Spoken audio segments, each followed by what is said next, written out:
On November 23, 1853, Albert and Delia Newell added another son to their family. They decided to name him Albert after his father.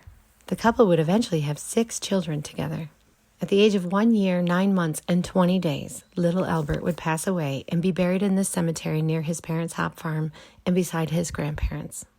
It wasn't mandatory yet for towns to keep death records, and Albert's death wasn't recorded in newspaper articles I could find, nor was he mentioned in the obituaries of his family members.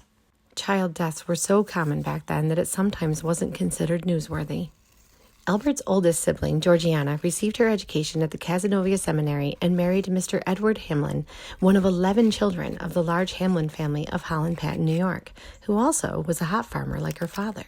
In 1923, the couple celebrated their 50th wedding anniversary.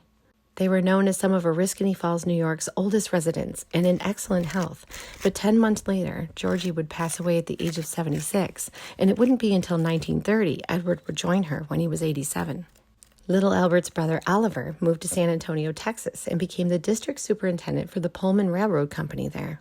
He would have 6 children, but 2 died when they were infants. Albert's father made many trips from Oriskany Falls to Texas to visit him. Oliver passed away in 1916 when he was 66 from 2 fits of apoplexy, the first leaving him paralyzed for 2 years. He also had complications of chronic nephritis. Albert's sister Edna was only 3 when he died. She eventually married Ralph Kenyon, and the two raised their daughters Reba and Ethel at 135 Halsey Street in Brooklyn. She died in 1904 at age 52 from breast cancer. His next sibling was Preston, born the year after him.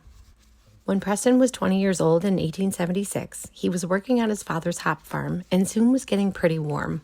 He decided to take off his sweaty winter undergarments to cool down. 36 hours later, he passed away from pneumonia. The last of Albert's siblings was Clifton. When he was a teenager, he was often confined to bed with rheumatoid arthritis. He married Ruth Fowler when he was 23 and worked his way up to being the superintendent for the Utica Knitting Company.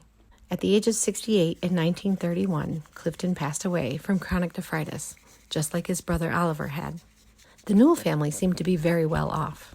Each of Albert's siblings had several servants, but they also seemed to be very close, often visiting the only 2 who had moved away, Oliver and Edna, on a regular basis. The family even took a 6-month vacation to France together in the early 1900s. Although little Albert was buried in a different cemetery and given this headstone long before any of them, his name was still placed on his parents' massive headstone 4 miles away.